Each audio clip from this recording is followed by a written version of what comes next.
The mansion had never been this quiet. No footsteps, no screaming, no shattering glass, just silence.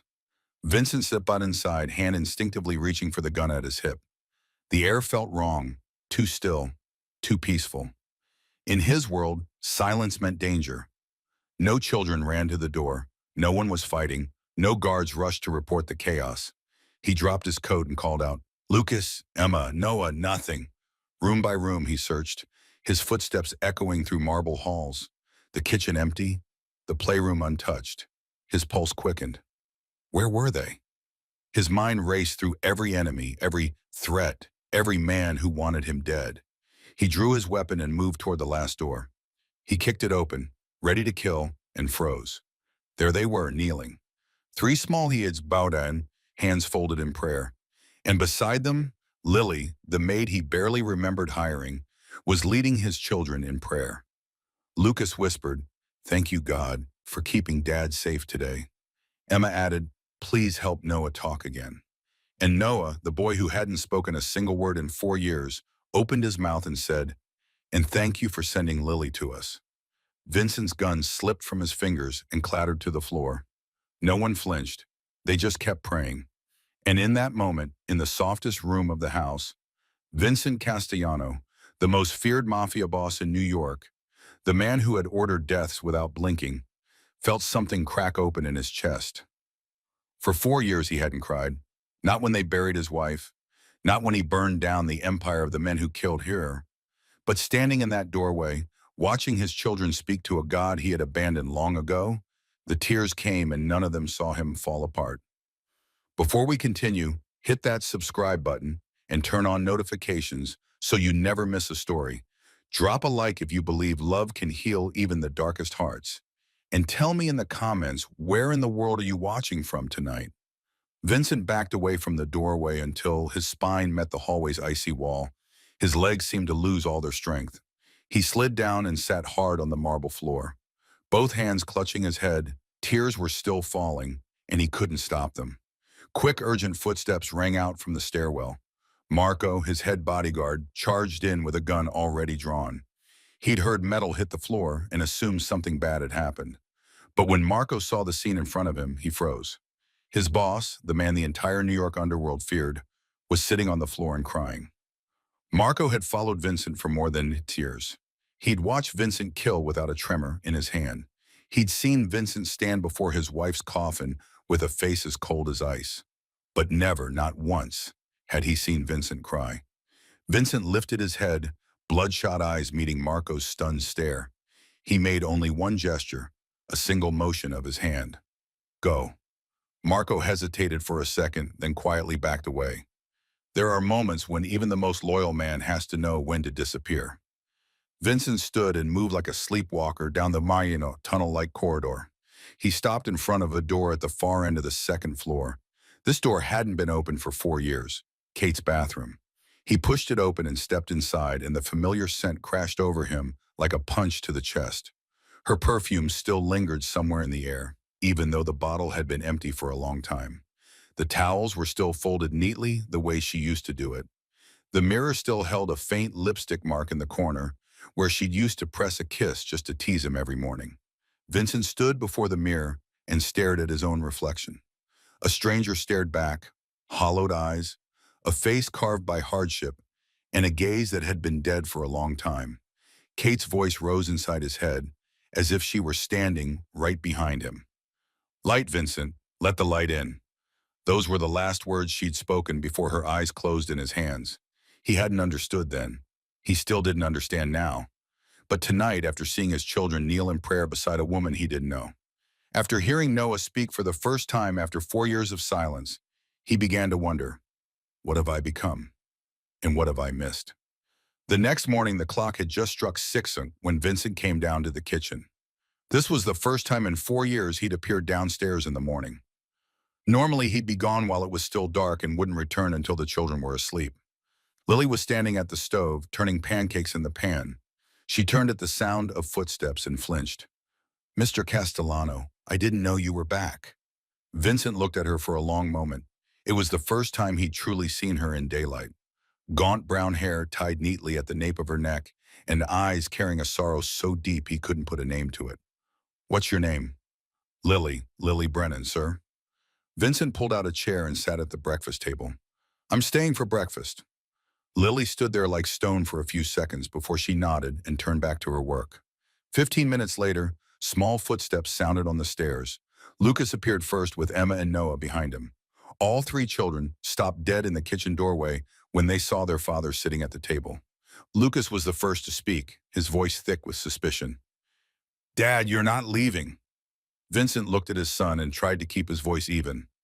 "No, I'm staying home today." Silence. No one knew what to say. Emma and Noah looked at each other, then looked toward Lily as if searching for reassurance. Lily gave them a small smile and motioned for them to sit at the table.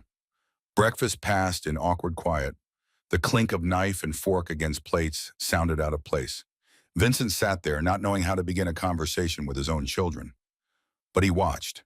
He watched the way Lily cut the pancake into small pieces and set them in front of Noah as naturally as if she'd done it 1,000 times. He saw how she gently reminded Emma to drink her milk without saying a word, only with a light touch against the glass. He saw her nod and smile, encouragement when Lucas began talking about a book he was reading. Small things, ordinary things so normal they were invisible. Things that he, their father, had never done. When breakfast ended and the children ran off to get ready for the day, Vincent still sat there, watching Lily as she gathered the dishes. Who was this woman? What had she done to his children? And why had she stayed when everyone else had walked away? A few weeks ago, this mansion was hell. To understand that, you have to turn time back 4 years, back to the night everything collapsed. Vincent and Kate had just left the annual charity gala of Manhattan's upper class. She was wearing the red dress he loved, her hand threaded through his, laughing about how they'd go home and hold their children. The kids were only 5 years old and still stayed up waiting for their mother every night. But they never made it home. The Moretti family ambushed them on an empty road. Bullets tore through the night like rain. Vincent yanked Kate down, but she was faster. She threw her body over him at the exact moment a bullet punched through her chest. Her blood soaked into his suit. She lay in his arms, breathing in shallow, failing breaths, and she spoke her last words in a voice so weak he had to lean close, his ear nearly to her lips, just to hear, "Light, Vincent, let the light in." Then she closed her eyes, and part of Vincent died with her that night. 3 months later, there wasn't a single person left in this world who carried the name Moretti. Vincent had hunted them down one by one. From the boss to the last low-level soldier, his hand didn't shake.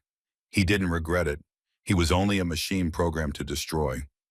When the work was done, he returned to the mansion where 3 children were waiting for a father. But what came through the door was a walking corpse. The children lost their mother at 5 years old, and in some way they lost their father on that same day. Lucas, the oldest of the triplets, became violently out of control. He fought anyone who came near his siblings, using his fists as if it was the only language he knew for protecting what was left. Emma began getting stomach aches every night, pains no doctor could explain. She cried in her sleep, calling for her mother inside endless nightmares. And Noah, the youngest, stopped speaking entirely. After the funeral, no one heard his voice again. The doctors called it selective mutism caused by psychological trauma. Vincent called it one more thing his money couldn't buy. Then the nannies came. The first ran after Lucas threw a knife into the wall right beside her head. The second quit after Emma cried nonstop for 6 hours and no one could soothe her. The third vanished without a goodbye when she learned who her employer was in the underworld. After that, no agency would send anyone else. This mansion became the place no nanny dared step into. Margaret, Vincent's mother, decided to intervene. She imposed a strict schedule for the children, hired a disciplinarian tutor and a behavioral specialist. "They need discipline," she said, "not tears.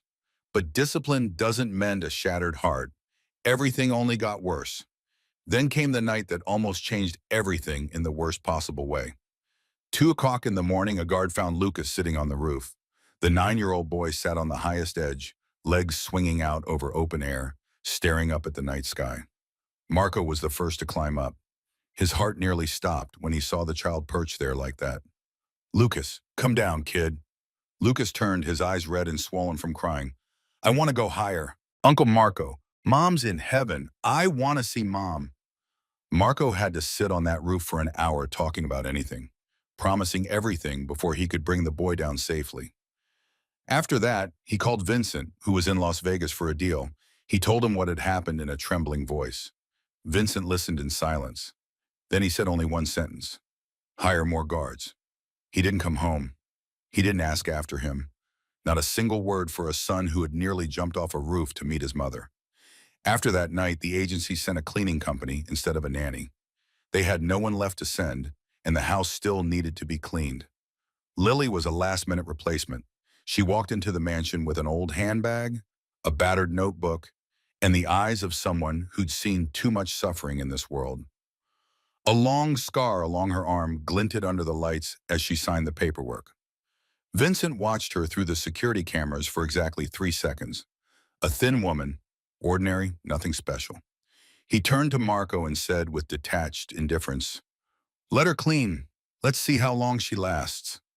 Lily's first day began at 6 in the morning and quickly turned into a nightmare she'd never imagined. She just finished mopping the playroom floor when Lucas appeared in the doorway. The 9-year-old boy looked at her with a chill so sharp it was frightening. Then, without a single word, he took a box of red paint from the art shelf and poured it straight onto the floor she just polished to a shine. The red paint spread like a pool of blood over white stone. Lucas stood there waiting. He was waiting for her to scream. He was waiting for her to cry. He was waiting for her to call the supervisor and leave like everyone before her.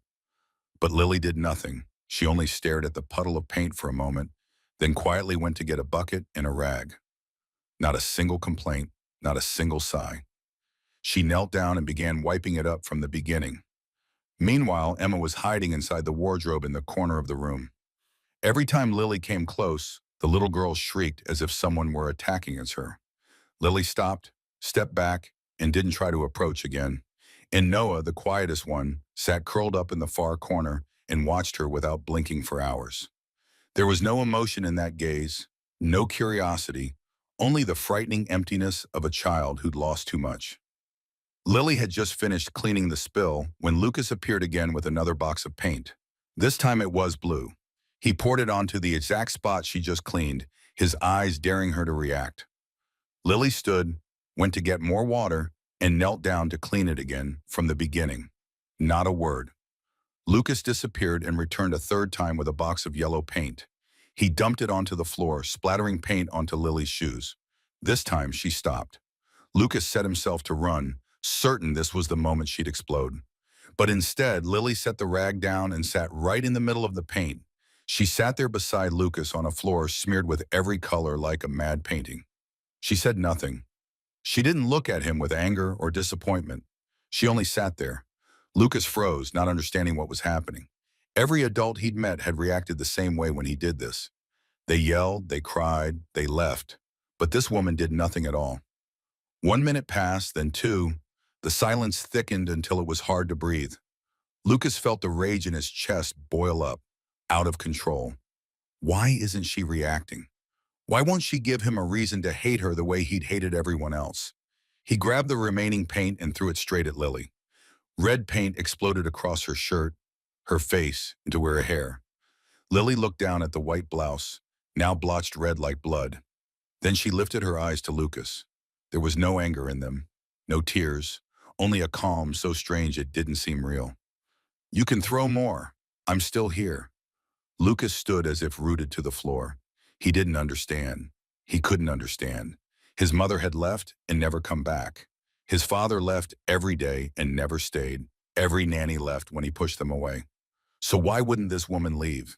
He wanted to scream in her face to tell her to get out like everyone else. But instead, he only stood there, lips pressed tight, then turned and ran upstairs to his room. That night, Marco reported to Vincent over the phone, his voice unable to hide his surprise. "She's still in the house, boss. She didn't leave." Vincent frowned on the other end of the line, but said nothing. Lily lay on the living room sofa, still wearing the paint-stained shirt because she had nothing else to change into. No one had asked her to stay. No one had invited her to sleep over. She decided to stay on her own. And that night, for the first time in many months, the mansion sank into silence. No screaming from Emma in the grip of nightmares. No crashing and smashing from Lucas. No sobbing echoing out of the bedrooms. The children fell asleep in peace, as if something invisible had shifted inside this house. The next days passed slowly, but something was quietly changing inside the mansion. On the third day, Lucas still tested Lily, but not with the same violence as before. He kicked over the bucket of water she just prepared, hid her cleaning supplies in strange places. But he didn't pour paint or throw things at her anymore. Something in his eyes had shifted, as if he were watching and waiting for something he didn't even know how to name. Emma began to come out of the closet where she'd been hiding. She didn't come close to Lily, but she no longer screamed when she saw her. Emma sat in the corner, clutching an old, worn teddy bear, and watched Lily work with wide eyes full of caution. And Noah, the boy, who was still as silent as a statue, stayed in his familiar corner. He didn't react to anything around him, but his eyes began to follow Lily whenever she walked past. On the fourth night, just as the clock struck 2 o'clock in the morning, Lily woke on the living room sofa at the sound of a faint noise. She opened her eyes and saw a small figure sitting in the armchair across from her. Lucas. He was curled up in the darkness, knees pulled to his chest, eyes open and fixed on nothing. Lily didn't turn on the light. She only sat up and looked at him in silence. Then she stood, walked to the armchair, and sat down beside Lucas. Not a single word was spoken. They sat there in the dark, two figures, one grown and one small, staring into the thick night beyond the window. 10 minutes passed. Silence. 20 minutes. Still silence. Lily didn't ask why he wasn't sleeping. She didn't offer hollow comfort. She only stayed there, present, like a quiet promise. Then suddenly Lucas spoke, his voice rough and trembling in the night. "Everyone leaves." Lily didn't answer, only tilted her head to listen. Lucas went on, as if once the words came out, he couldn't stop them. "Mom left. She promised she'd always be with me, but she left. Dad leaves too. He's in this house, but he isn't with us. The nannies all leave. Everyone leaves." He turned to Lily with eyes rimmed by tears. "You'll leave too soon. Like everyone else." Lily was quiet for a long time.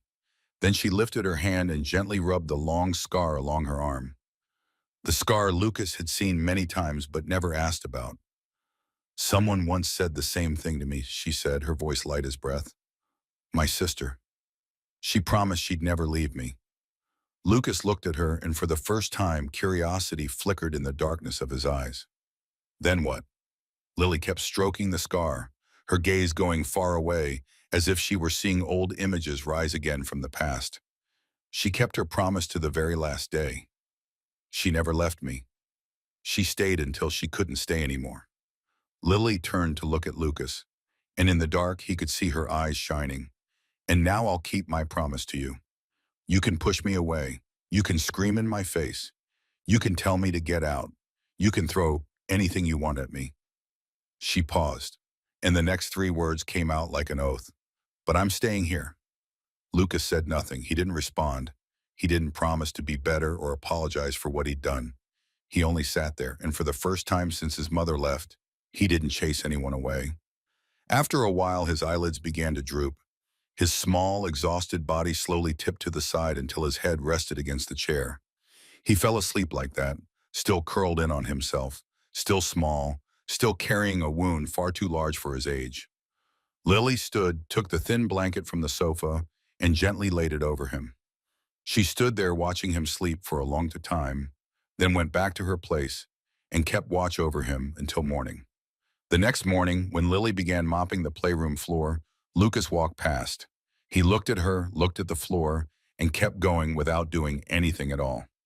No paint spilled, no objects thrown, no test for the first time. But the biggest test was still there. Noah, the boy, hadn't spoken a single word for 4 years since the day his mother died. Vincent had spent hundreds of thousands of dollars on the best experts, the most famous psychologists in America, the most advanced therapies in the world.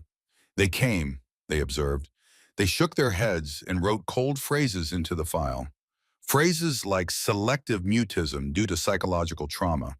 They said the boy needed time, needed patience, needed the steady presence of his family.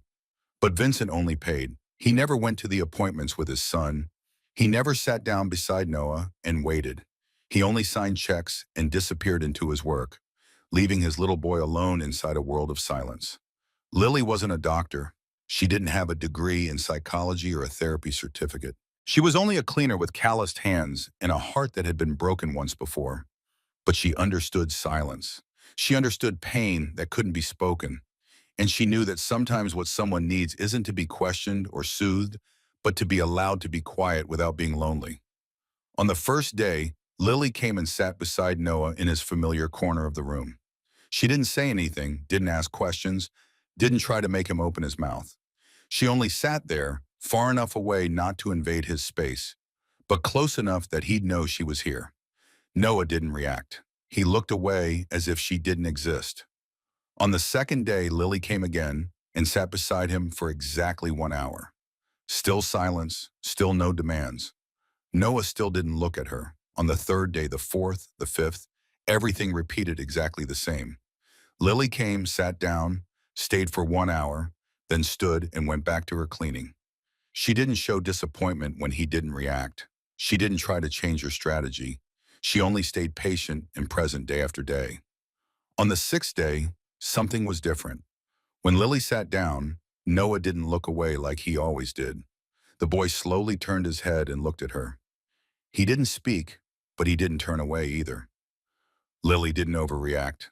She didn't break into a bright smile or show excitement over this tiny step forward. She only returned his gaze with gentle calm, and then both of them sank back into silence. On the seventh day, Lily brought the old notebook she always kept with her. She sat beside Noah the way she always did, but this time she opened the notebook and began reading to herself in a whisper. Her lips moved along the lines of handwriting that had faded a little with time. Noah glanced at the notebook with a curiosity he couldn't hide. He edged a little closer, trying to see what she was reading. Lily didn't stop. She only tilted the notebook slightly so he could see more clearly. Emma, who'd come out of the closet a few days earlier, was standing in the doorway watching. She stepped closer, curiosity winning over fear. "What is that?" Lily looked up at Emma and gave a small smile. "My sister's notebook. She wrote a prayer every day." Emma sat down on Lily's other side, wide eyes fixed on the notebook with open fascination. "Where is your sister?" Lily was quiet for a moment, her gaze softening as she reached out to gently tuck a loose lock of hair behind Emma's ear. "Somewhere there's no more pain." "Like your mom," she whispered. Emma fell silent, a thoughtful look settling over her young face. Then she asked in a soft voice, "Do you miss her every day?" Lily answered without hesitation, "I miss her every day." And then the miracle happened. Noah, the boy who hadn't touched anyone in 4 years, the boy who'd curled away whenever someone tried to come close, suddenly reached out and touched Lily's hand. It was only a light, timid touch, as if he were testing whether it was safe. Lily didn't gasp. She didn't turn to stare at him with shock or overwhelming emotion. She understood that any strong reaction might make him retreat. She only gently closed her fingers around his small hand, as if it were the most natural thing in the world. From that day on, Noah began following Lily everywhere like a shadow. He still didn't speak, but he was always near her. When she mopped the floor, he sat beside her. When she cooked, he stood by the stove. When she rested, he sat down next to her. And whenever there was a loud sound or anything that frightened him, he'd reach for Lily's hand and hold on as if it were the only lifeline he had in a stormy ocean. Lily watched the boy trail behind her, step for step, and she realized something. She'd come here to clean this mansion. But what she was truly cleaning wasn't dust or clutter. She was cleaning wounds. In the second week after Lily arrived, she brought home 3 small terracotta pots and a packet of seeds. She set them on the east balcony of the mansion, where the morning sun poured in the warmest. This was a place the children hadn't stepped a foot on for 4 years. This was where Kate used to sit each morning, drinking tea and watching the city wake up. After she died, that balcony became forbidden ground, something no one dared to touch, as if grief still clung to every brick. Lucas was the first to drift closer, curious when he saw Lily scooping soil into the pots. He hovered at the balcony door, half wanting to go in, half wanting to turn away. Emma followed, hiding behind her brother's back. And Noah, as always, stayed close to Lily like her shadow. "What are you doing?" Lucas asked, trying to sound indifferent, but unable to hide his curiosity. "Planting," Lily answered without looking up.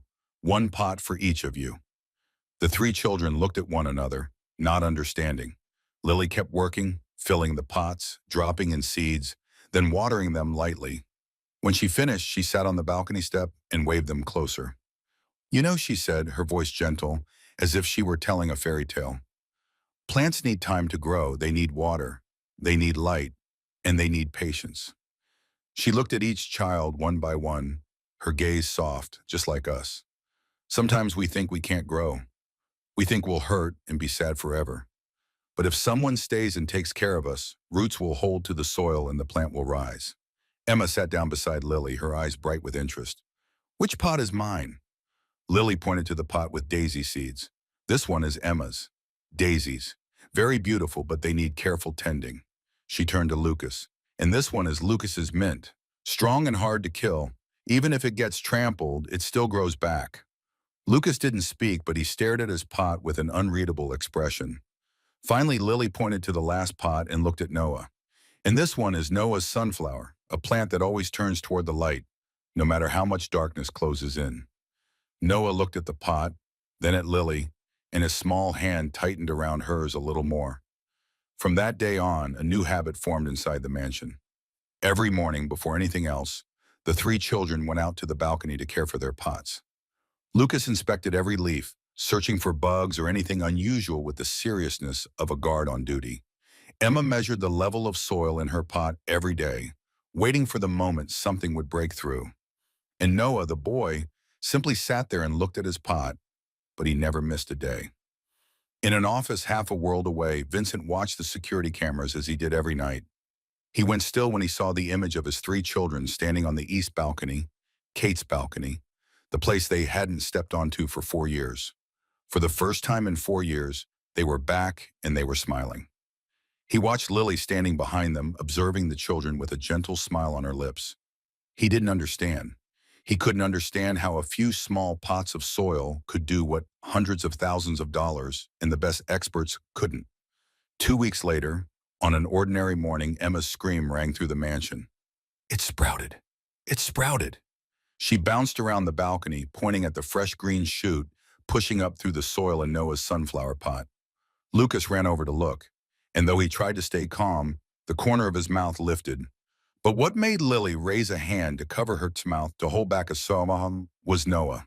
The boy was staring at that tender green sprout, and on the face that had always been empty, a smile appeared. His first smile in 4 years. Vincent couldn't believe what he was seeing. Every night, no matter where he was in the world, he made time to review the mansion's security cameras. He saw Lily sitting in silence beside Noah for hours without speaking a single word. He saw her let Lucas pour paint over her without any reaction. He saw the children laughing on the balcony with their small pots, the place they hadn't dared set foot on for 4 years. He saw Noah smile for the first time in 4 years. And he didn't understand. In Vincent's world, no one did anything without a purpose. Everyone wanted something. Money, power, protection, favor. There were no exceptions. So what did this woman want? Investigate her, he ordered Marco over the phone, his voice cold and final. Everything. I want to know who she is, where she came from, and what she wants. 3 days later, Marco placed a file on Vincent's desk. Lily Brennan, 27 years old, from a small town in Montana. Marco began his report. Orphaned at 12 when her parents died in a car accident. After that, she was raised by her older sister, Sophie, 5 years older. Vincent flipped through the pages, skimming the dry, clinical lines. 4 years ago, Marco continued, his voice dropping, Sophie was beaten to death by her husband. He was an alcoholic with a history of domestic violence. Lily was there that night. She tried to stop him, and he cut her arm. Vincent looked up, remembering the long scar on Lily's arm he'd seen on camera. The murderer killed himself right afterward. Marco went on. Lily left Montana and drifted from place to place, doing whatever work she could to survive. She came to New York about 4 years ago. No criminal record, no debts, no living relatives. Her only meaningful possession is an old notebook that appears to have belonged to her late sister. Vincent closed the file and sat still for a long moment. No family, no money, no leverage, he murmured. Then why is she staying?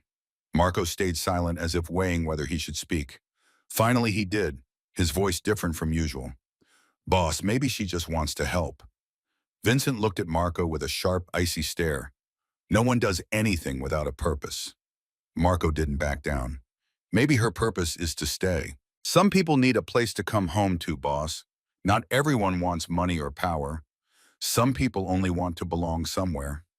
Vincent didn't answer. He turned back to the camera feed and rewound to last night's recording. Lily was sitting on the children's bed, a book open on her lap. Emma was curled up on her left. Lucas sat against the headboard on her right, and Noah lay pressed close to Lily, his small hand gripping the hem of her shirt as if he were afraid she'd vanish. She was reading to them, her voice steady but warm. And for the first time in 4 years, none of the children cried before sleep. No screaming, no nightmares, only peace. Vincent stared at the screen until the image blurred in front of his eyes. And in that moment, he understood a painful truth. Lily didn't want his money. She didn't want power or protection. She wanted the one thing he, the father of those children, hadn't been able to give them for 4 years. Presence. Back to the present. After that first breakfast, Vincent sat in his study, staring at the laptop screen, showing a packed schedule for the week ahead. A flight to Chicago tomorrow morning, a meeting with partners in Detroit, a deal in Miami that needed him there, an entire empire waiting for him to run it. But the image of breakfast that morning kept replaying in his head without stopping. The children's eyes when they saw him sitting at the table. Surprise braided with suspicion, as if they didn't dare believe their father was really there. He picked up the phone and called Marco. Cancel the Chicago trip. The words came out before he could think any further. Marco fell silent for a second on the other end. Yes, boss. Anything else? Move all the meeting. This time Marco couldn't hide his shock. Move them until when, boss? Until I say. Vincent hung up and sat there for a long moment, wondering what he'd just done, but he didn't change his decision. At 6:00 that evening, Vincent walked into the dining room just as Lily was setting the table for dinner. The children were already in their chairs, and all three went still when he appeared. Lucas was the first to speak, his voice full of doubt, as if he were waiting for a trick. Dad's eating dinner at home. Yeah, Vincent answered shortly and pulled out a chair to sit. Lily stood there with a plate in her hands, not sure what to do. She set it down and stepped back. I'll let the family eat. I can eat in the kitchen. Stay, Vincent said without looking up. You're part of this dinner. Lily stood motionless for a moment, then slowly sat in the empty chair beside Noah. The boy immediately edged closer, his small hand finding hers under the table. Dinner began in awkward silence. The clink of forks and knives against plates sounded out of place. No one knew what to say. Vincent felt like a stranger in his own home, not knowing how to begin a conversation with his children. Then Lucas suddenly spoke, as if he couldn't stand the silence any longer. I got a high score in math at school today. Vincent looked up at his son. You did? Lucas nodded, his face still guarded, as if he were waiting for his father to say something that would disappoint him. Highest in the class. Good job, Vincent said, and he truly meant it. I'm proud of you. Lucas didn't answer, but his shoulders seemed to loosen a little. Emma, encouraged by her brother's interaction, began to speak too. I drew a picture today. Do you want to see it?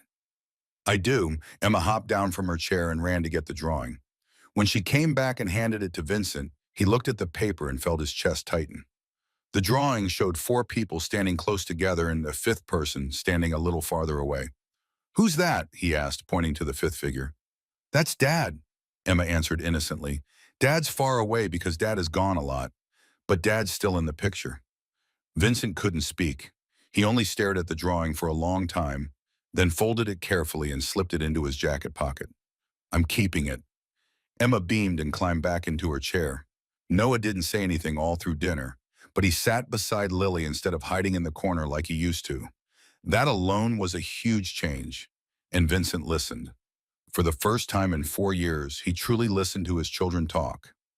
After dinner, Lily began clearing the dishes. And then the unthinkable happened. Vincent stood up and began helping her clear the table. Marco stood in the dining room doorway, watching the scene with a face like he was seeing a ghost. His boss, the notorious Mafia kingpin, was carrying dirty plates into the kitchen. Lily was no less stunned. "You don't have to do that." "I know," Vincent answered, his voice gentler than usual. "But I want to." When the cleaning was done, Vincent stepped out onto the east balcony. He stood there, looking at the three small pots lined up neatly under the moonlight. "The kids planted these," he asked when he heard Lily's footsteps behind him. "Yes," Lily answered, coming to stand beside him. "One pot each." Vincent bent down and lightly touched the tender leaf of the sunflower. "Kate used to like planting things," he said, his voice dropping. "She could sit out here for hours, caring for every little pot." Silence stretched between them, but it wasn't heavy silence. "You brought her back to them," Vincent said, still looking at the pots. "In a way." Lily didn't answer. She only stood beside him under the soft moonlight.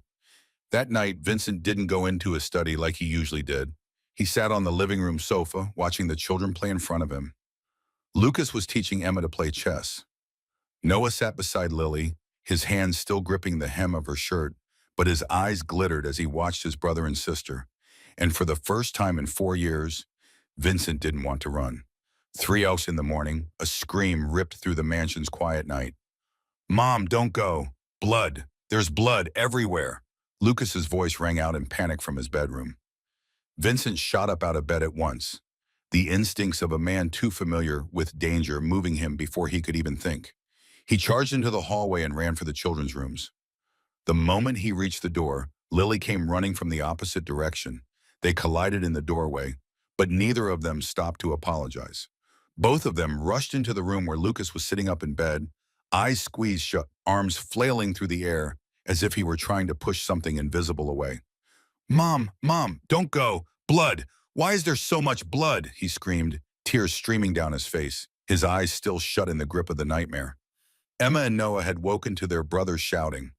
Emma sat curled in the corner of her own bed, clutching her teddy bear, terror on her face. Noah stood beside Lucas's bed, his small hand hovering, trying to reach for him, but not daring to. Lily sat on the bed and pulled Lucas into her arms. She drew him against her, his head pressed to her chest, and began to hum a lullaby under her breath. Her voice was gentle and even, like water moving through the night. Lucas still trembled in her arms, but the screaming stopped. Vincent stood by the bed, helpless. He was the most powerful man in New York's underworld. He could order a death without blinking. He could face guns and bullets without fear. But standing in front of his son drowning in a nightmare, he didn't know what to do. He'd never learned how to be a father. Lily lifted her eyes and caught his. She didn't speak. She only tipped her gaze toward Lucas's hand. "Hold his hand." Vincent understood. He sat on the edge of the bed and reached out to take his son's small hand. His hand, a hand used to holding a gun and signing death sentences, now trembled as it closed around the hand of a 9-year-old boy. Lucas slowly began to calm. His breathing evened out, his body no longer shaking so violently. He opened his eyes red and wet with tears, and the first thing he saw was his father sitting there holding his hand. "Dad, you're really here," Lucas's voice, full of disbelief as if he didn't dare trust what he saw. Vincent felt his throat tighten. "I'm here, son," he said, his voice shaking in a way he'd never heard from himself. "I'm here." And then Lucas cried. Not the panicked crying of the nightmare, but the crying of a child who'd been holding it in for too long. He let go of Lily and threw himself into his father's arms, clinging as if he were afraid Vincent would vanish. Vincent held his son for the first time in 4 years. He felt tears threatening, but he forced them back. He only held Lucas and let the boy cry until he was spent, until he fell asleep in Vincent's arms. When Lucas was finally asleep, Vincent carefully laid him back on the bed and pulled the blanket up over him. Lily had soothed Emma and Noah back to sleep, and now the room was quiet again. The two of them stepped into the hallway and closed the door behind them. Neither of them spoke. They only sank down against the cold wall, shoulder to shoulder in the dark. Silence stretched for a long time before Vincent spoke, his eyes dropping to the scar on Lily's arm under the hallway's dim light. "That scar, from the night your sister died." Lily nodded instinctively, pulling her sleeve down to hide the mark, as if the memories were too heavy to bear under his gaze. She pushed me away and told me to run, she said, her voice lowering. She pushed me away and told me to run, but I didn't run. I tried to pull him off her. He cut me. She paused, her voice lowering, but I still didn't save her. Vincent stared into the empty space ahead, painful memories rushing back. I didn't save Kate either, he said, his voice thick and dull. She covered me with her body. That bullet was supposed to hit me. He stopped, jaw clenched tight. I killed every one of them, every last one, but she still didn't come back. Silence. Then they turned to look at each other, not the look of a boss and an employee, not the look of a mafia kingpin and a cleaning girl, only the look of two people who'd lost the ones they loved most. Two people carrying scars no one could see. Their shoulders still touched. Neither of them moved away. And in the darkness of the late-night hallway, Vincent understood something. He didn't only need Lily for the children. He needed her for himself. Margaret Castellano arrived without warning on an ordinary afternoon. She walked into the mansion with her usual air of authority, an expensive fur coat draped over her shoulders and a pearl necklace gleaming at her throat under the lights. But she stopped short at the living room doorway, frozen by the impossible scene in front of her. The children were laughing. Lucas, Emma, and Noah were sitting on the floor playing together, their laughter filling the room. It was something she hadn't witnessed in 4 years. And there was more. Vincent was home in the middle of a weekday. Her son, the man who always vanished into work from early morning until late at night, was sitting on the sofa, watching his children play with a faint smile on his lips. Margaret's gaze slid to the east balcony, where 3 small pots were lined up neatly in the sunlight. Kate's balcony. The place no one had dared step onto for 4 years. But what made her angriest wasn't any of that. What made her blood boil was the woman sitting with her family. Lily was on the floor with the children, and Noah, the grandchild who hadn't spoken for 4 years, was holding Lily's hand as if she were the most important person in the world. And when Vincent turned to Lily to ask her opinion about something related to the children, Margaret felt something ignite in her chest. A servant, a hired hand sitting as an equal with the Castellano family. She cleared her throat to draw everyone's attention. Vincent looked up and his face hardened the instant he saw his mother. "Mom," he stood, "why didn't you call first?" "Do I need to call first to enter my own son's house?" Margaret replied coldly, her eyes never leaving Lily. Vincent understood what his mother meant. He turned to Lily and the children. "Go upstairs and play. Dad needs to talk to Grandma." The children rose obediently, and Noah still wouldn't let go of Lily's hand as she led them away. Margaret watched with a sharp, icy stare until they disappeared past the staircase. "What are you doing?" She turned to Vincent, her voice full of accusation. "Being home with my children." Margaret stepped closer. "I'm asking about her, the help. Her name is Lily. She's a hired employee, Vincent." Margaret emphasized every word. "Don't forget that." Vincent looked at his mother with the same cold stare he usually reserved for enemies. "Mom, don't." Margaret said nothing more. She only smiled, a smile as cold as ice, and turned to leave.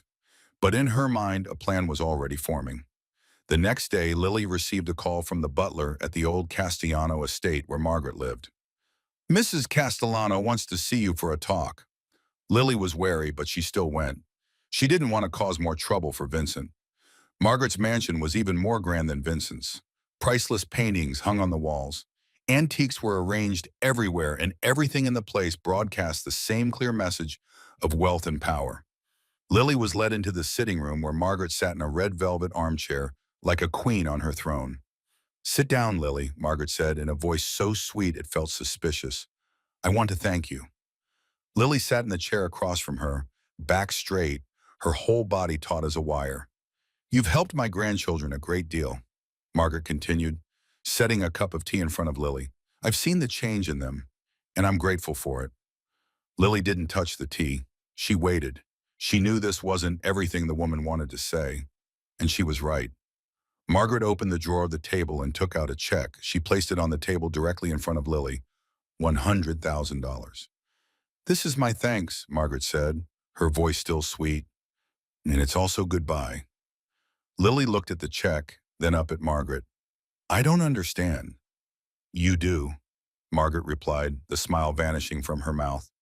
You know your place, and it's time for you to leave.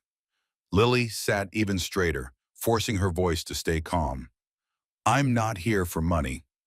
Margaret gave a sharp, mocking laugh. Then for what? For my son, for the children who need me, Lily answered without hesitation. They have money. Margaret waved a hand as if swatting a fly. They'll have another nanny better than you. Money can't replace presence, Lily said, her voice steady but her eyes hardening. Margaret fell silent for a moment, studying Lily like prey. Then she smiled, the smile of someone about to strike where it hurts most. I know about your sister, Sophie. Lily went rigid, her hands white-knuckled as she gripped Sophie's prayer notebook against her chest, as if drawing strength from the only piece of family she had left. Stop, she whispered, her voice shaking. You didn't save your sister. Margaret tilted her head, cruelty glittering in her eyes. So why do you think you can save this family? Please, Lily begged, tears already rising. But Margaret didn't stop. She leaned in, every word a knife driven deep into Lily's old wound. Domestic violence runs in families. You know, tragedy follows you everywhere. Your parents died, your sister died, and you think you can bring happiness to anyone. Lily trembled, tears spilling down her cheeks. Margaret pressed on. If you stay, you'll bring misfortune to them. You'll destroy this family the way you couldn't protect your own. Silence. Lily sat there shattered. Margaret's words had hit the deepest fear inside her. The fear that she didn't deserve to be loved. The fear that she only brought misery to the people around her. The fear that she was a failure, someone who couldn't protect anyone. You're right. Lily's voice was barely a whisper. I don't deserve it. I'll only make everything worse. With shaking hands, she picked up the check from the table. Not because of the money, but because she believed Margaret was right. I'll go, Lily said, her voice breaking. Margaret smiled with satisfaction. Good. Before morning, and don't say goodbye. It'll be easier for everyone. Lily stood and walked out of the room on legs that barely felt alive. The check in her hand felt like a death sentence for everything she'd built. She stepped outside, her heart breaking into 1,000 pieces, and in her mind only one thought echoed. She was someone who only ever brought loss. O'clock in the morning, the mansion was drowned in darkness and silence. Lily sat on the small bed in the servants' room, looking around the space she'd called home for the past few weeks. She didn't have much to take with her. An old handbag with a few changes of clothes, Sophie's prayer notebook, the most precious thing she owned, and a crayon drawing Emma had given her last week. A picture of Lily holding hands with the 3 children with a scribbled line in the corner that read, Our Family. Lily stared at the drawing for a long time, her trembling fingers tracing the innocent lines. Then she folded it carefully and slid it into her bag right beside her sister's notebook. She stood and slipped out of the room, trying not to make a sound. Her feet carried her without thinking to the east balcony. The 3 pots stood there in the dark, tender leaves whispering in the night wind. They were so much bigger now than they'd been on the first day when they were only tiny seeds. Lucas's mint was lush and strong. Emma's daisies had begun to bloom their first flowers, and Noah's sunflower had stretched upward, ready to turn toward the light. Lily knelt and brushed her fingertips over the young leaves one last time. I'm sorry, she whispered to them as if they could hear. I can't stay to watch you grow. She rose and walked to the children's bedroom. She stopped at the doorway, not daring to go in through the crack of the half-opened door. She could see Lucas sleeping soundly, his face peaceful in a way it hadn't been in so long. No scowl, no anger, only a child asleep inside a gentle dream. Emma lay curled in the bed beside him, hugging tight the teddy bear Lily had bought her last week. And Noah, the youngest, was curled up in the last bed, his small hands still gripping the handkerchief Lily often used, the one thing that carried her scent. Lily felt her heart squeeze until it hurt to breathe. I'm sorry, my loves, she whispered, her voice breaking. I can't stay. I'll only make everything worse. You deserve someone better than me. Her tears fell to the floor, drop after drop, in the silence. She stood there a little longer, carving the image of the 3 sleeping children into her mind, then turned and walked away. She didn't dare look back. 4 in the morning, Lily stepped out through the mansion's front door. The sky was still black as ink, cold wind cutting through her thin clothes. The night guard looked at her in surprise, but didn't stop her. Margaret had warned him ahead of time. Lily didn't look back. She pressed Sophie's notebook to her chest like a lifeline and walked into the dark. But when she reached the gate, she stopped. She stood there for a moment, wiped her tears with the back of her hand, then slowly lifted her head to look up at the mansion one last time.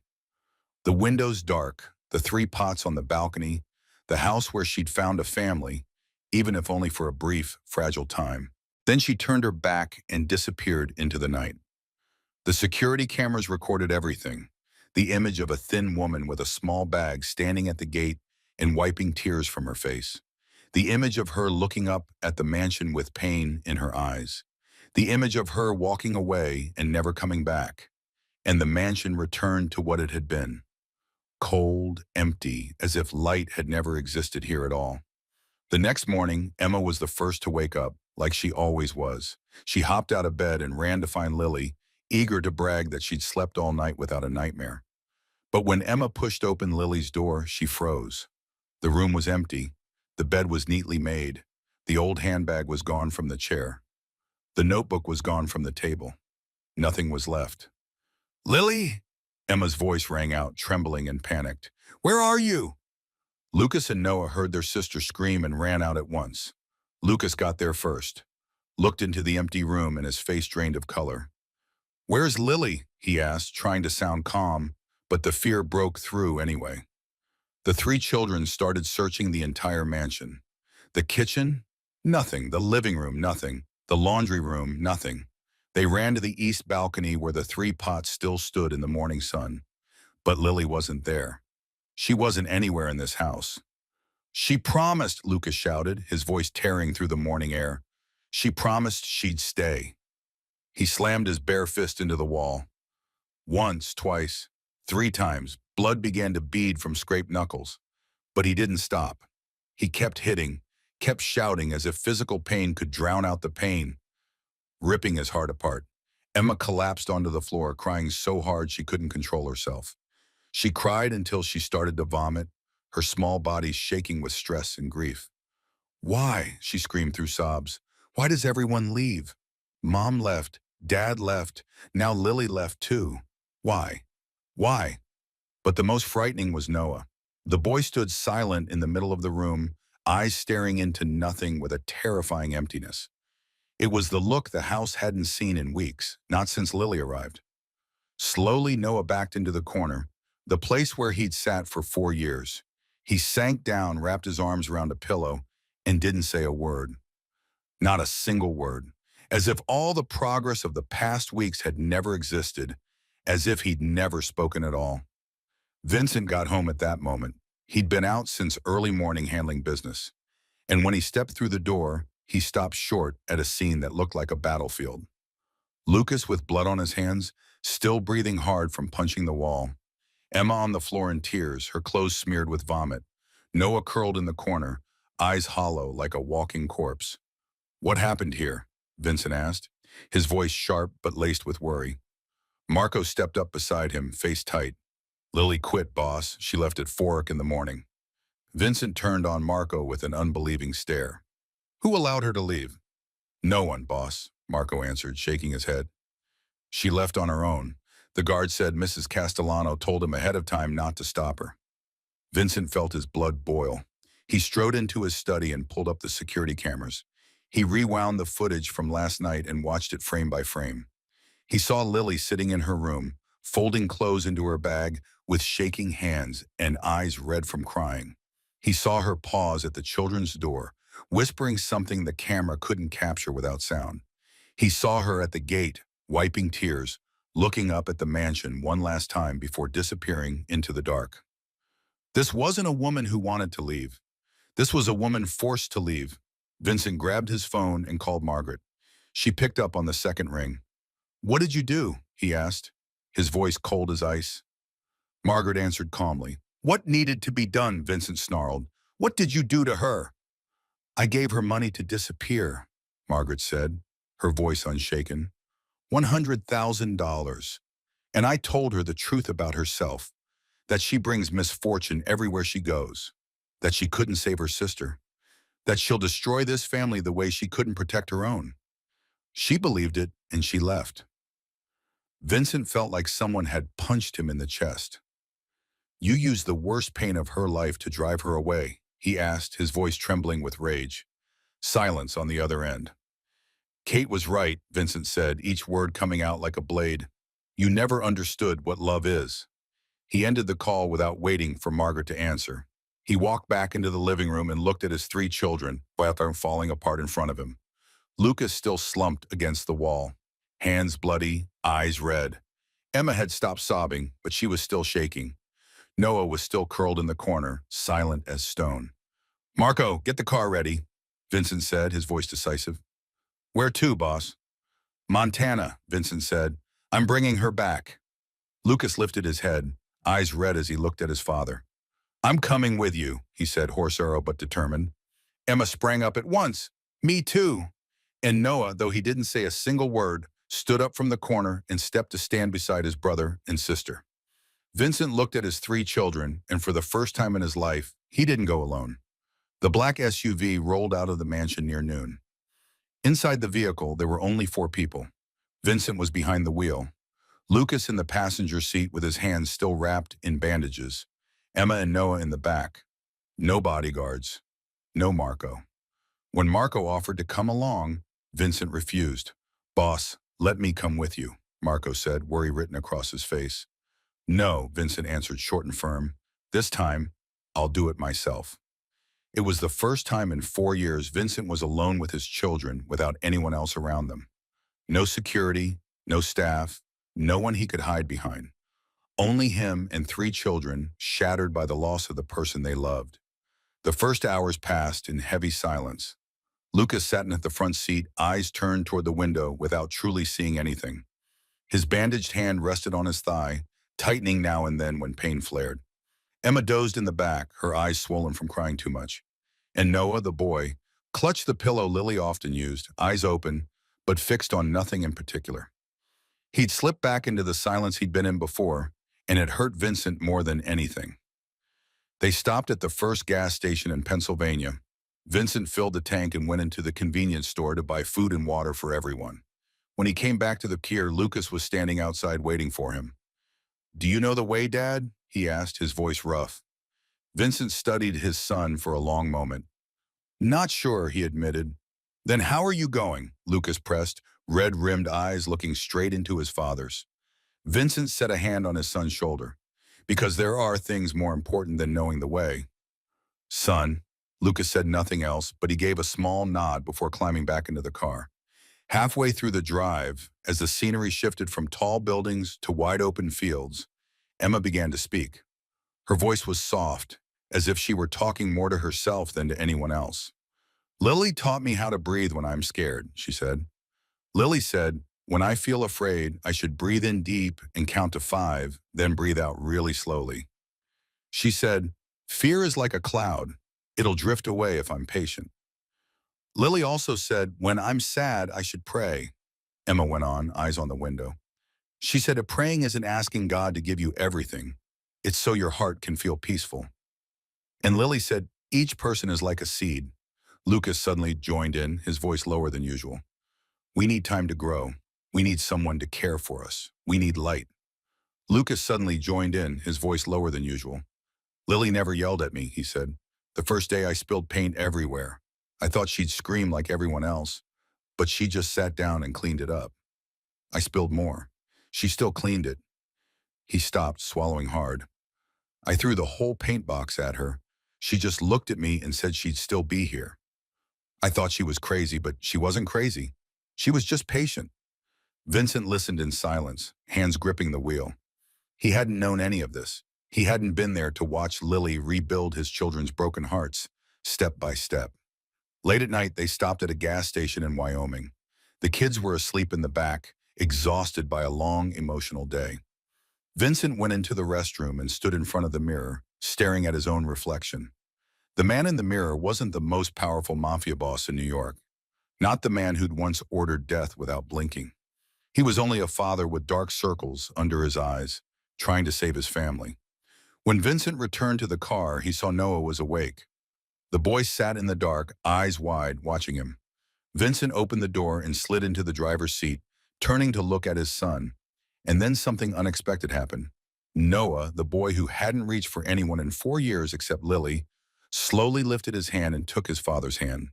He didn't say a word, but he held on tight, very tight. Vincent felt his heart squeeze until it hurt. He closed his fingers around his son's hand, and they sat there in silence for a long moment. Vincent's phone buzzed. Marco calling, "Boss? Mrs. Margaret has been calling nonstop since this morning. She's furious. Let her." Vincent answered flatly. Silence on the other end for a moment. Then Marco spoke, his voice different. "Boss, bring her back. The whole house needs her." "I know," Vincent said, and ended the call. Dawn rose as they drew close to Montana. The first sunlight spilled across endless grasslands, snow-covered mountains far in the distance. It was nothing like Manhattan with its skyscrapers and crowded streets. This place was peaceful, clear, and heartbreakingly beautiful. Vincent watched the landscape and understood without meaning to why Lily came from here. She was like this land, quiet and clear in the middle of chaos. 30 hours without sleep. Vincent's eyes burned with exhaustion, but he didn't stop. And when the "Welcome to Montana" sign appeared ahead, he knew it had all been worth it. The small town tucked between Montana's endless grasslands had only a few hundred residents. Quiet roads, simple wooden houses, and a pace of life so slow you could hear the wind moving through the fields.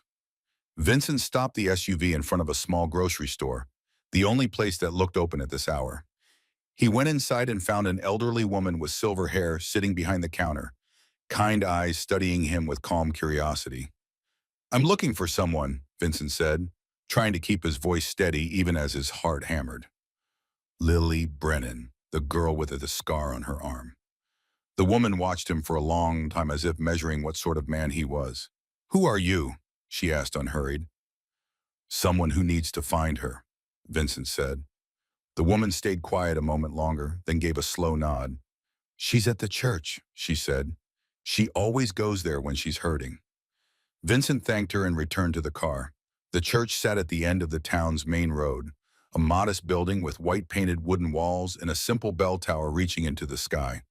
When Vincent parked and stepped out, the children immediately followed. He didn't stop them. Morning light streamed through stained glass windows, casting shimmering bands of color across the old wooden floor. The air smelled of timber and candle wax, peaceful in a way that felt almost unreal. This was a world entirely different from Vincent's world. A world with no guns, no blood, no schemes and betrayals. The church was nearly empty. Only a few rows of pews lined up in neat silence, and in the very first row a woman was kneeling, shoulders shaking. She was crying. Emma recognized her first. She tugged on Lucas's hand and whispered, her voice thick with tears, "Lily." Lucas nodded, and before Vincent could say a word, all three children ran down the aisle between the pews. "Lily!" Emma's shout echoed through the church's hush. Lily startled and turned, eyes red, cheeks wet with tears, when she saw the three children running toward her. She froze as if she couldn't believe her own eyes. Lucas reached her first and threw his arms around her with all the force a 9-year-old could have. "You promised," he shouted, his voice breaking with pain and fury. "You promised you'd stay. Why did you leave?" "Why?" Emma clung to Lily's waist, crying so hard no sound came out, her small body trembling. And Noah, the quietest of them all, held Lily tighter than anyone, bearing his face against her, as if he were afraid that if he let go, she would disappear again. Lily gathered all three children into her arms, tears spilling freely, impossible to hold back. "I'm sorry," she whispered, voice raw. "I'm sorry, my loves. I thought I'd hurt you. I thought you'd be better off without me." "No," Lucas shouted, lifting his head to look at her with bloodshot eyes. "Without you is worse." Emma cried all morning. Noah stopped talking again. "And me? I punched the wall until I bled." He lifted his bandaged hand. "Because you left us." Vincent stood at the end of the aisle, watching. Light from the stained glass fell across him, half bright and half dark, like the man himself. one half the darkness of his past, the other half reaching toward light. Lily looked up and saw him, her eyes widen, still wet, still holding the children tight in her arms. "Why are you here?" she asked, voice trembling. Vincent didn't answer right away. He walked forward slowly, one step at a time, over the church's worn wooden floor. His footsteps echoed in the hush. When he reached them, he did something he'd never done in front of anyone. He knelt. Vincent Castellano, the most powerful mafia boss in New York, the man the underworld feared, knelt on the church floor of a small town in Montana. "I don't know how to pray," he said, voice low and slow. "I don't know how to be a father. I only know how to kill and count money. For 4 years, that's all I've done." He looked straight into Lily's eyes. "But I know one thing. Without you, we aren't a family." Lily shook her head, fresh tears spilling. "My mother was right," she whispered. "I bring misery. I couldn't save my sister. I don't deserve this." "No," Vincent cut her off, his voice strong and final. "My mother is wrong, and I told her that." He reached out and took Lily's hand, the hand marked by a long scar. "You haven't destroyed anything," he said, his fingers brushing the scar with gentle care. "This scar isn't proof of your failure. It's proof that you tried. You fought to save someone you loved more than I ever did for the people I love." Crying filled the church. Not only Lily's, Lucas was crying, shoulders shaking. Emma was crying, tears running down her cheeks. And Vincent, his eyes stung too, no matter how hard he tried to hold it back. Then a small voice rose, breaking what restraint was left. "Lily." Noah's voice, trembling but clear, came out for the first time since she'd left. "Don't go. I love Lily." He'd been silent since Lily left the mansion.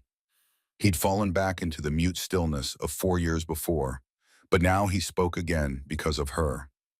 Lily broke apart. She pulled Noah close, sobbing without control. Then she lifted her face through tears and looked at Vincent, and she said, voice shaking but sure, "I'll come back. I'll come back with you with the children." And in that small Montana church, under the shimmering light through stained glass, a family was born for the second time.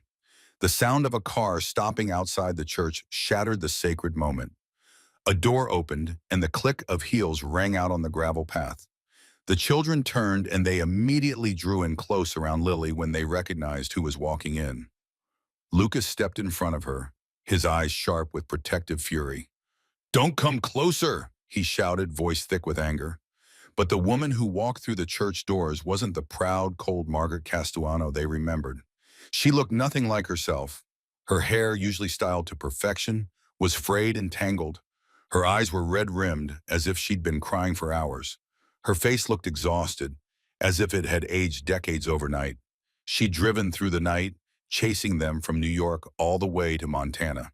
Vincent rose and moved to stand between his mother and Lily. "Why are you here, Mom?" he asked, his voice cold, but without the explosive rage from before. "To say what I should have said a long time ago," Margaret answered, her voice arse and trembling. She stepped past Vincent and walked toward Lily. The children still stood in front of her. Lucas still braced to defend, but Lily put a hand on his shoulder and signaled for Margaret to come closer. And then Margaret Castellano, the most powerful woman in the family, the woman who hadn't bowed her head to anyone in 40 years, slowly knelt on the church floor. She knelt level with Lily, eye to eye, as two equals rather than mistress and servant. "I was wrong," Margaret said, her voice breaking. Lily stayed silent, waiting. Margaret went on, every word dragged up from the deepest part of her. "I was afraid. I've lived in fear my whole life. I lost my husband to this world. He was shot when Vincent was still a boy. I lost my daughter-in-law. Kate died right in front of my son. I watched my family get torn apart piece by piece." She paused, swallowing hard. "I thought if I could control everything, I wouldn't lose anyone else. I thought if I kept distance between my family and outsiders, I could protect them, but control isn't love, and I did the cruelest thing I could do." Margaret's voice shook as she continued. "I used your pain to attack you. I said unforgivable things. I touched your deepest wound and rubbed salt into it."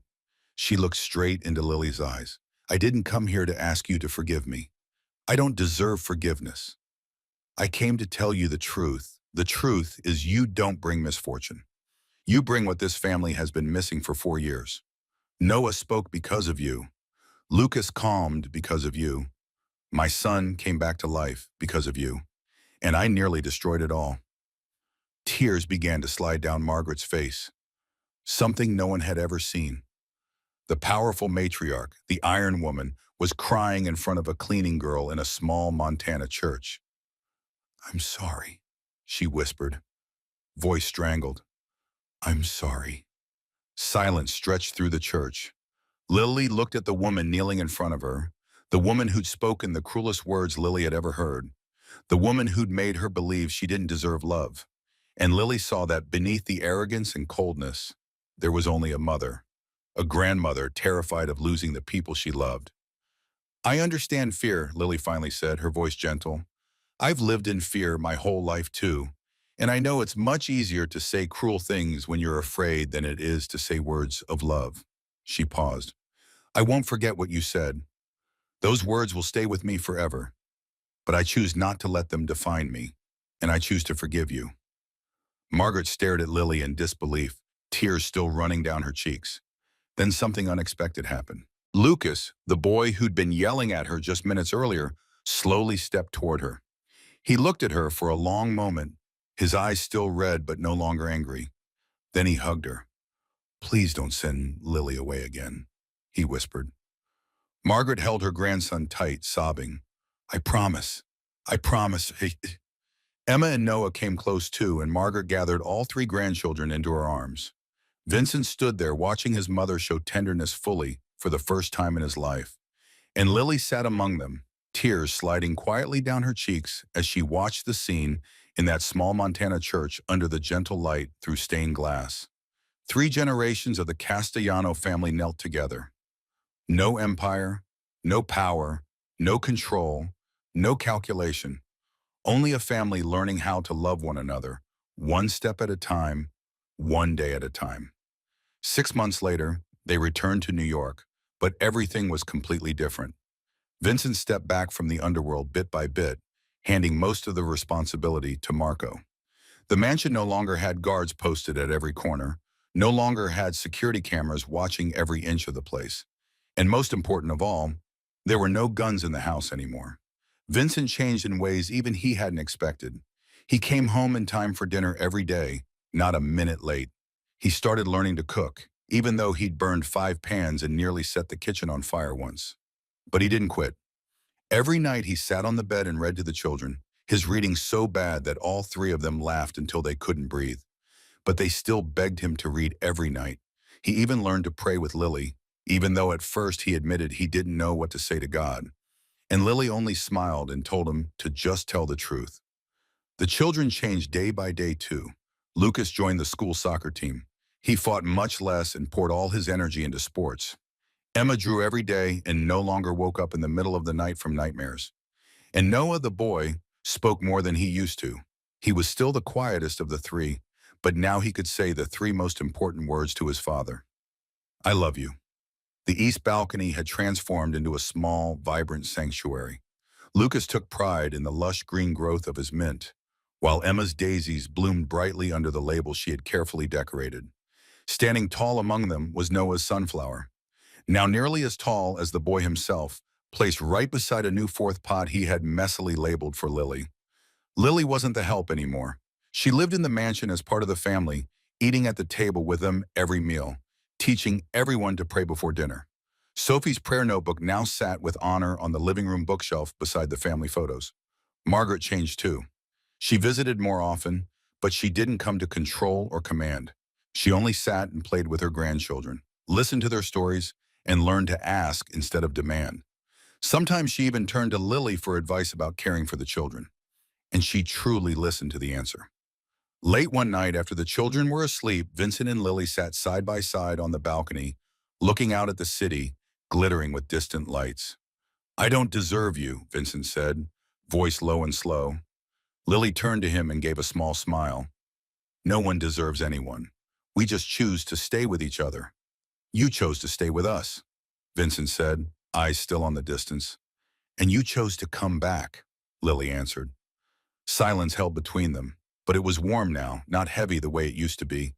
Their shoulders touched, and in the dark, Vincent's hand found Lily's hand, their fingers weaving together as if it were the most natural thing in the world. And the mansion that had once been cold as a tomb was now filled with something money couldn't buy. Laughter. On Christmas night, snow fell thick and white beyond the windows, draping New York City in a pure, quiet cloak. The mansion blazed with twinkling lights, wreaths, and tinsel strung everywhere. All of it was made by the children's own hands, messy and uneven. But that very imperfection brought a warmth this house had been missing for 4 long years. Margaret sat on the sofa for the first time in many years, staying to spend Christmas with the family instead of sitting alone in her own cold mansion. Marco had been invited to the dinner table with everyone, not posted like a guard in the corner the way he always was. Laughter echoed through the rooms.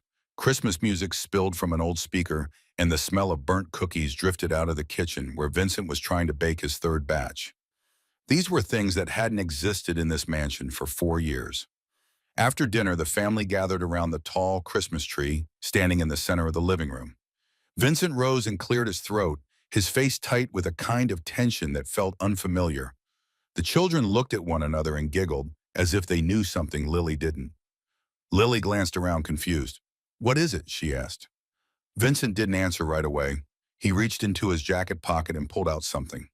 Not a velvet box holding a diamond ring like in romantic movies, but a notebook. An old notebook newly bound in brown leather. On the cover, 2 letters were stamped in raised gold. "Sophie," Lily went still. Her eyes widened at the notebook in Vincent's hands, unable to believe what she was seeing. "My sister's notebook," she whispered, voice shaking. "I thought I left it at the church." "You did?"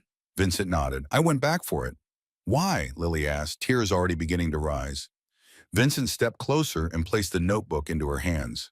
"Because this is you," he said, voice low and slow. "This is your past, the person you loved most in this world. And I want you to know I'll never ask you to forget your sister. I want you to carry her with you into this family. Sophie will always be part of us." Lily clutched the notebook to her chest, tears running down her cheeks, and for the first time she called him by a different name. "You," she whispered, voice breaking. Vincent dropped to one knee in front of her. The children instantly climbed onto the sofa to see better, eyes shining with excitement. Margaret lifted a hand to cover her mouth, tears slipping down her cheeks. Marco turned his face away, but his shoulders shook, and no one could tell if he was laughing or crying. "I can't promise you a perfect life," Vincent said, looking straight into Lily's eyes. "My world is dangerous. My past is dark. I've killed people. I've lost people. I've been darkness for 4 years. He paused, swallowing hard. "But you brought light in. You stayed when everyone else walked away. You loved my children when I didn't know how. You healed wounds I caused. I'm not promising's perfect, but I'm promising I'll be here every day until my last breath." He took her hand, the hand with the scar. "Lily Brennan, will you be the light in our darkness?" Lily stood there, tears falling, but her mouth was smiling. She looked at Sophie's notebook in her hands, looked at the 3 children bouncing on the sofa, looked at Margaret crying, looked at Marco trying to hide what he felt in the corner, and finally looked into Vincent's eyes. "Sophie wrote in this notebook," she said, voice trembling but clear. "She wrote that God doesn't send us perfect people. He sends us the ones willing to stay." She tightened her grip on Vincent's hand. "I'm willing forever." "Yes," the children screamed at once. She said, "Yes." All 3 of them jumped down and rushed into Vincent and Lily at the same day, nearly knocking them both to the floor. Margaret laughed through tears, and for the first time in many years, her face looked truly peaceful. Marco clapped by himself in the corner, eyes red. Outside on the balcony, the 4 pots stood resilient under a layer of white snow. Though the winter was bitter, their roots remained deep in the soil, staying green and reaching toward the light, much like the family inside, who had finally learned to flourish together. And in the room glowing with Christmas lights, somewhere between laughter and tears, the Castellano family found what they'd thought they'd lost forever: love. 1 year later, the small church in Montana was no longer the place where Lily had once knelt and cried, alone in despair. Today, it overflowed with fresh flowers and laughter.